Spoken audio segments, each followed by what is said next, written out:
Hi guys, and welcome back to another video game with powers. I'm Jake. In today's video, we have another special treat for all of you. We have the opportunity to showcase another game that is coming soon to Kickstarter or Gamefound. And this particular game right here will be coming to Gamefound sometime in Q1, and it is called the Chronicles of Paldon. Now, the Chronicles of Paldon is a strategic economic game for 1 to 4 players in a steampunk setting, and is coming to you from Triturus Games. And we do want to give a huge shout out to Triturus Games for giving us this opportunity to showcase this game and provide content for this game on our channel to help this game come to life. If you guys want to know more information on the Chronicles of Paldon, go ahead and check all the links down in our description below. That can take you to all the different campaign pages and website and provide you more information and more in-depth detail than what you guys probably are going to see here today. But we have a sample and we have a prototype copy of the game right here. So I figured, why not? Let's go ahead and unbox it and kind of see what some of these components look like and see how the overall game might play. So let's go ahead and jump down to the table. Alright guys, down here at the table, let's go ahead and open this up. And of course, like I mentioned earlier guys, this is going to be a prototype copy of the game. So there are things that are subject to change in the mass production process. But let's go ahead and take a look at this particular game right here.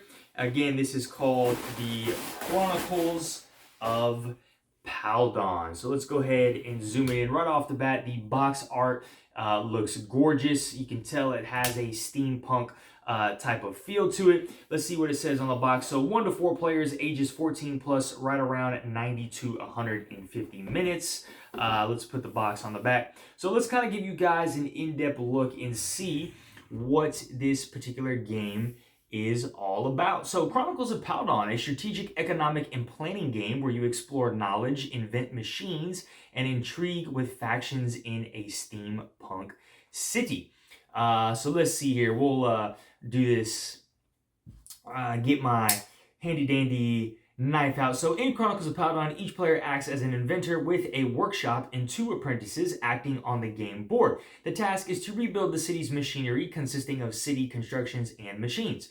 To complete the task, players must carefully plan how to use their turns and apprentices to gather the necessary resources and skills, as well as how to best utilize the machines they have built. Machines can be sold for money, provided to factions in exchange for renown, with the amount of renown points depending on the faction's influence. It's crucial to keep an eye on what the other players are doing, as their actions can directly impact each player's strategy and success. Renown points are received mainly when building city constructions and for machines provided to factions. The winner is the player with the most renown points at the end of the game. In the solo game, taking place before the catastrophe, the player's task is to destroy the experimental machine before it destroys the city's machinery. And I probably should have read this first. Let's take the time to get a thematic setting here. So, in the once prosperous city of Paldon, a catastrophic experiment with time-altering technology shattered the city's advanced machinery and erased valuable knowledge. Now, factions rule the city. The inventors are key players in the reconstruction, creating machines that bring life back to its core. They don't align with just one faction, but collaborate with several to secure their own success.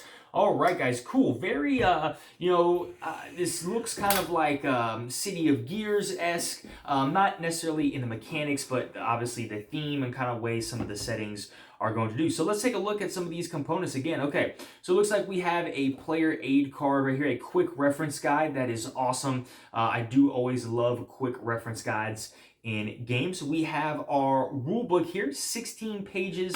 In the rule book, we got our backstory here and kind of looking at, again, just a reminder that everything in this particular version of the game you're seeing is not final, guys. They can make changes during this mass production process, but I really am enjoying this sample rulebook here. Everything is clear and concise. Doesn't look like there's a whole lot of text on each page, but gives you nice examples of everything that you could do. And the game doesn't actually look that complex. So solo game rules and things like that. Awesome.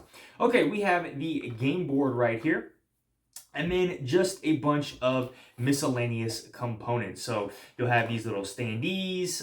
We have a cool little clock here, some particular tiles. Let's take a look at all the miscellaneous components. So let's see what we have in this particular game. Okay, so we will have the game board itself. We got some rivets with a phlogiston meter. I don't know how to pronounce that. We got some apprentice standees, apprentice mats, material tiles, skill tiles, first player marker, disease markers, faction markers. We got our inventor mats with wheels and the rivets, workshops. We got city construction cards, market cards, and machine part cards. Okay, so these are your apprentice cards that I see here. These are your boards. Okay, and this is really cool. I actually like this, being able to maneuver these dials right here. Again, it really has a steampunk feel to it on your player board, maneuvering these dials. And these dials seem to move really well. This one's kind of stuck in place, but now that I've kind of got it moving, they seem really well.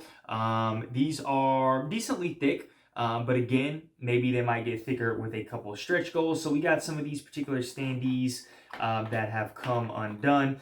These are the rest of our game board. So we have Luis Robert Juncter, the alchemist. Okay.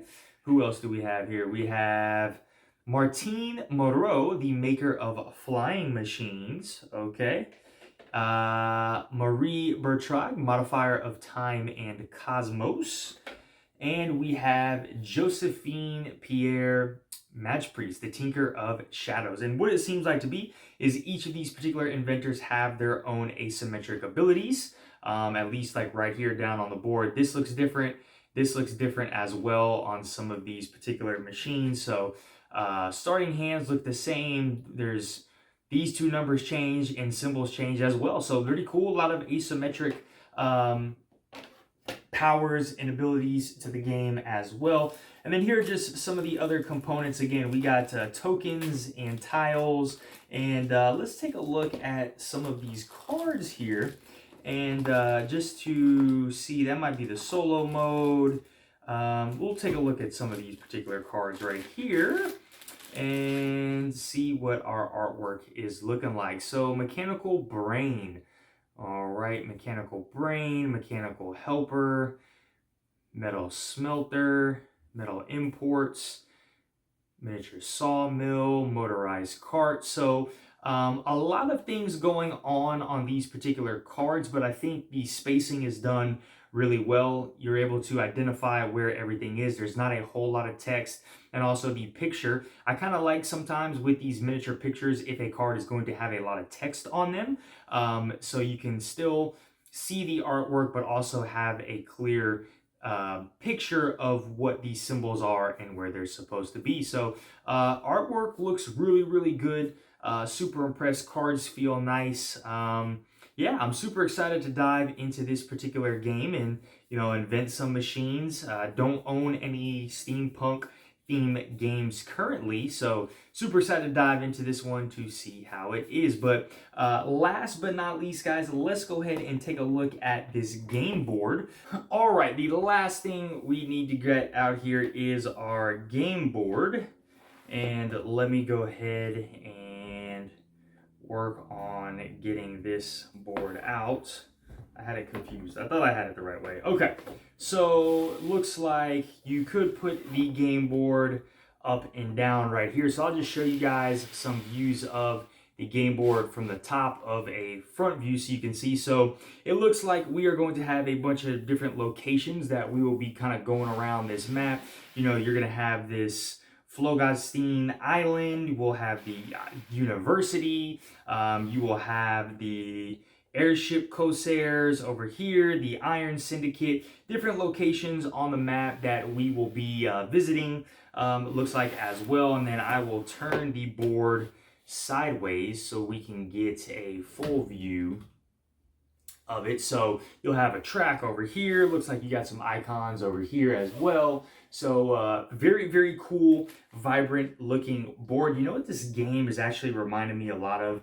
The city of Marrakesh, just from kind of like an artwork, a theming standpoint, a boarding standpoint with kind of the colors. And that's really cool because if you guys don't know, City of Marrakesh was my 4th favorite game of 2024. So looking at this board and the style and the colors and the theme and that steampunk feel gets me really excited to get this game to the table. But all right, guys, look, well, that is just a little sneak preview of some of the components here of this prototype version of the Chronicles of Paldon. Of course, if you guys are interested in this game, I will have a playthrough. I will have my final review and impressions of this game. So be on the lookout for that coming on our channel in the future. All right, guys, if you want some more information on the upcoming board game Chronicles of Paldon, go ahead and check those links down our description below. That will give you all the information you need to see if maybe this game is going to be interesting for you.